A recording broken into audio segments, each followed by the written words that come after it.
Welcome back to the channel, everybody, and good morning. I hope you're all being safe out there in these snowy, icy conditions. I hope you're being safe if you have to travel this morning. All right, so we're going to begin here. We got a lot of news this morning. This is your early morning news. We have a lot of mysteries going on here. You tell me what you think. Let's begin here with this article. It's titled XRP price prediction. That's not the important part. We probably won't even get to the price prediction, but this is the important part. It's interesting. It says, amid Ripple's potential ties with the U.S. government. I mean, I'm interested to see what they're about to say. This can't possibly be something that is involved with the Faster Payments Council or Faster Payments Task Force, because in that way, as far as being an advisor on, central bank digital currencies for the U.S. government, I mean, they already have a lot of different U.S. governmental ties.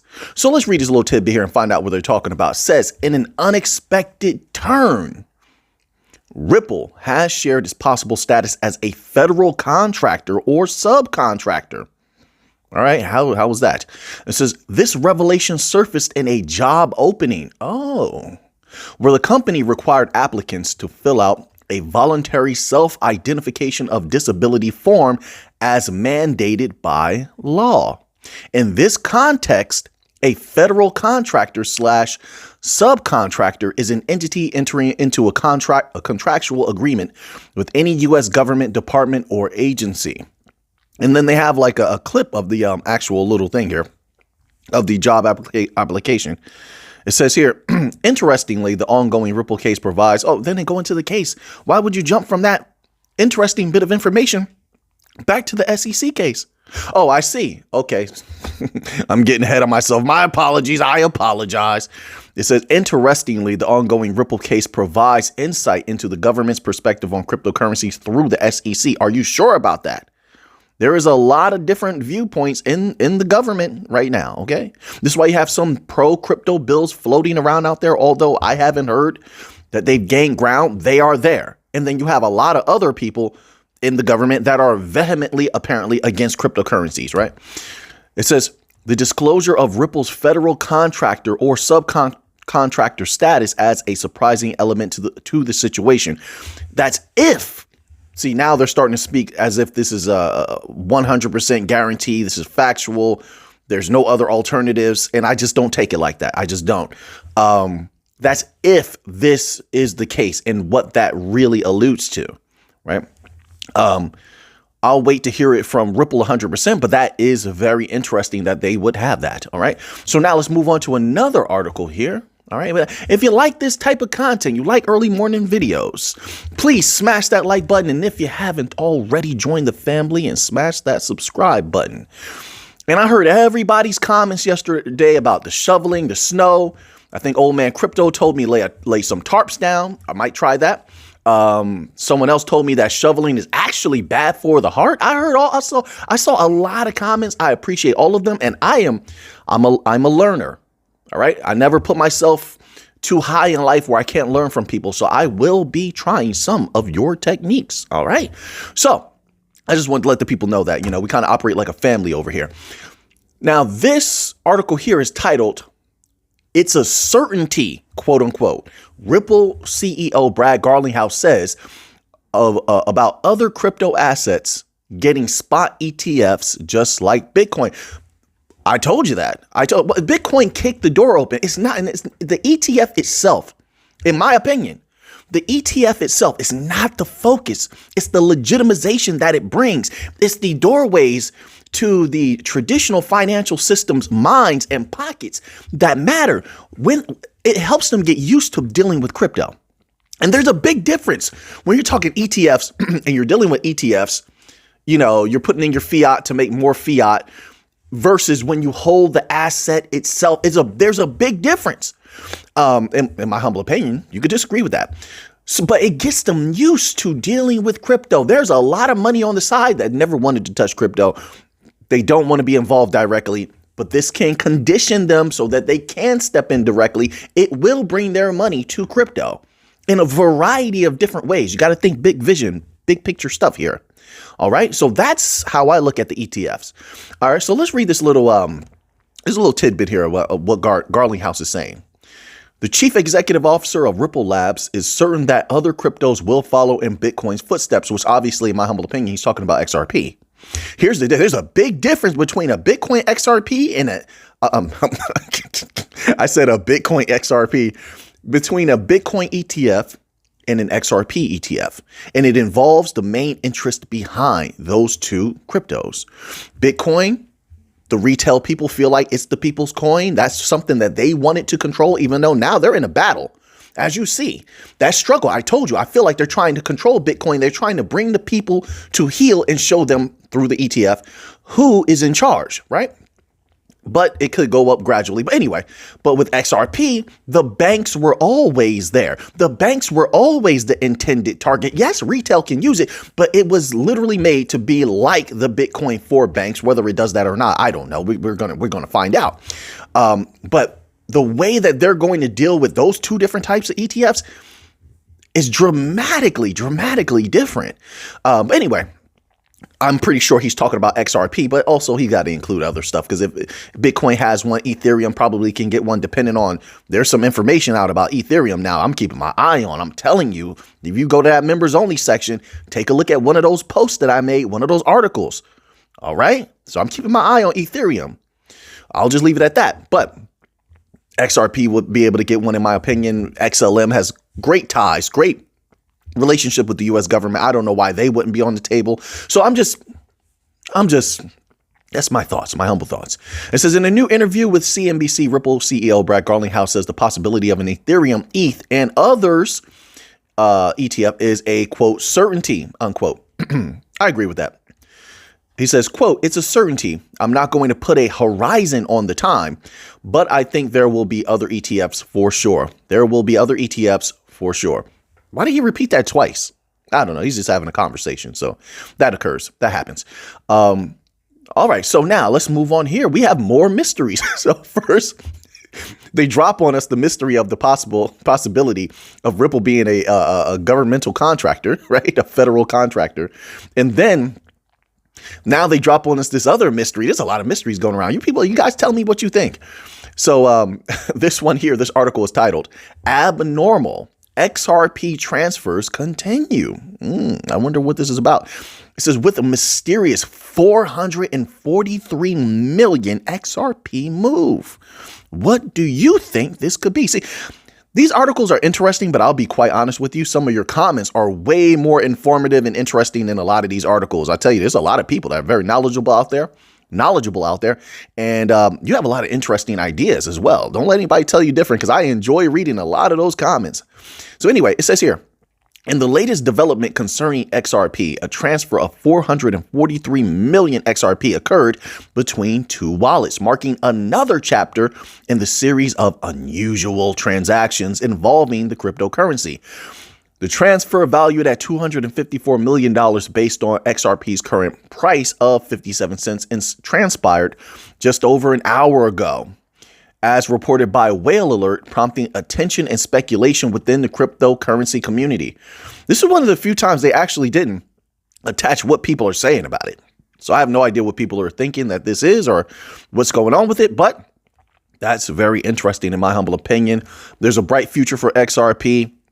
I can't wait until we're getting huge volume every single day. We're starting to see those trillions come in. I can't wait. We just got to get past this SEC case. We got a few months before all of this really kicks off. This ending begins, right? So I can't wait for that. The future is getting very exciting. So now let's move on here, because we were right.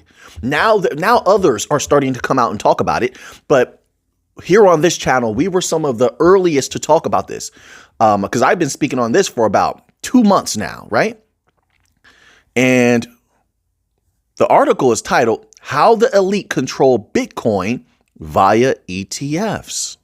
It says, quote, because what they do in this article, they build the argument that Bitcoin was early on, obviously it was very immature. It wasn't a threat to the legacy financial system, as most of crypto wasn't a threat to the legacy financial system at first. But right now, they definitely are. That's why they're merging with the bank coins. But here he's talking about how Bitcoin has matured. A lot of people have turned towards Bitcoin. The legacy system, I'm going to insert just a little piece. The legacy system is obviously doing terrible. They don't need that type of competition. So now he begins here. It says, quote, I'm scrolling down the page, of course, quote, to avoid this reckoning, the elite must financialize Bitcoin by creating a highly liquid exchange traded fund ETF. This is the same trick they played on the gold market, unquote, Hayes argues. Gold price, even though it's up now, way higher than where we first start covering gold, is still highly suppressed, in my humble opinion. That's what he's talking about. It says here, thus, a Bitcoin ETF, Hayes posits, would enable traditional finance firms to manage Bitcoin investments, keeping the capital within the legacy system. Strategy. I told you they're not. Some people may claim that they're evil, they're bad, but they're not dumb. They're not dumb. It says Hayes highlights the significance of BlackRock, a major asset management firm applying for a Bitcoin ETF in June 2023. He finds it noteworthy that the SEC, after years of rejecting similar applications, including one from the Winklevoss twins in 2013, seemed receptive to BlackRock's application, approving it within 6 months. This, Hayes suggests, indicates a strategic move, I told you, by the elites to integrate Bitcoin into the traditional financial system at a critical juncture. However, the BitMEX founder warns that a spot ETF is fundamentally different from owning Bitcoin directly. I think this is similar to what I was trying to explain earlier in the video, but let's see if he goes a little deeper here. It says Hayes warns, which we've been covering a lot about ETFs. I posted a lot of information in the members only section about ETFs. So we're educated on it. It says Hayes warns, quote, a spot Bitcoin ETF is a trading product. Well, yeah, it's a type of ETP, exchange traded product, right? I think we all know that. It says you purchase it. Oh, here we go. So he's going deep. You purchase it with fiat in order for you to earn fiat. I told you. It is not Bitcoin. It is not a path to financial freedom. It is not outside of the TradFi system. Ooh, he's telling, unquote. Looking forward, Hayes discusses the market impact of a spot ETF, focusing on the BlackRock ETF. Due to BlackRock's global reach and distribution capabilities, he predicts that the crypto ETF complex will continue to gather assets as inflation persists. And like I said before, there's a big difference. See, they can do certain things with and against Bitcoin that they can't do with the bank coins because they're dealing with banks. They're dealing with these large financial institutions. Things like B2B transactions, cross-border payments, loosening up Nostro. They have all these powerful governments. You have the World Economic Forum behind them. All these powers behind the bank coins. The bank coins is what they want, what they need, right? They have to have it. Bitcoin, not so much. So, this is going to be an interesting time period. No doubt in my mind, I believe Bitcoin's price is going to go up, but gradually. But they want to be the controllers of that. They want to be the biggest benefiters of that. So, we'll continue to monitor things. Maybe I'm wrong. Let's move here. A little bit more news. I'm trying to keep the morning news video a little bit shorter, just a little bit. We'll come back later. We'll be back later in the evening for the evening video as usual. As usual. It says here, Chainlink. I wanted to cover a little bit of Chainlink news today. We haven't done it in quite some time, but I'm super bullish on Chainlink. Super, super bullish. Every day I'm reading information about it. I just don't cover it on the channel. And every day they're putting out information from Chainlink that is very, very powerful. So here, this article is titled Chainlink Vanishing from Exchanges as Amount of Non-Zero Wallets Nears All-Time Highs. I think that sounds much more powerful than what it may actually be. Because if Chainlink was disappearing from exchanges the way that they make it sound, wouldn't the price skyrocket? Am I wrong in that? I'm trying to think logically and realistically, It says, but let's read this. Blockchain analytics platform Santiment is noticing two metrics flashing bullish signals for decentralized Oracle provider Chainlink. Maybe it just didn't get low enough for it to skyrocket just yet. Maybe that's what it is. There's probably something I'm leaving out or not tabulating. I'm sure someone out there is tabulating that and they have the answer. So Sentiment says that the overall supply of Chainlink on crypto exchanges has slipped down to its lowest level since February 2020. The analytics firm also notes that the number of unique link addresses holding a positive amount of coins is closing in on all-time high. Quote, Chainlink enjoyed a mini breakout last weekend, hitting $15.82 for the first time in 2 weeks. The supply of Link on exchanges is below 15% for the first time in about 4 years. That is definitely sounds bullish, as the amount of non-zero coin wallets is within 6% of its all-time high. All right, we'll leave that one there. And then we're going to end off with a little bit of a fun one. This was such a random article in my algorithm. My algorithm is typically filled with banking news, crypto news, stock market news. And then sometimes they just drop these random articles. But it was actually relevant because, well, let me read the title to you. We're going to close out with this one. You better get ready. You people better get ready for the spring and the summer. If you don't like insects, you better get ready. This article is titled Cicada Apocalypse Returns to the U.S. with First Double Brood Emergence in 221 years. What?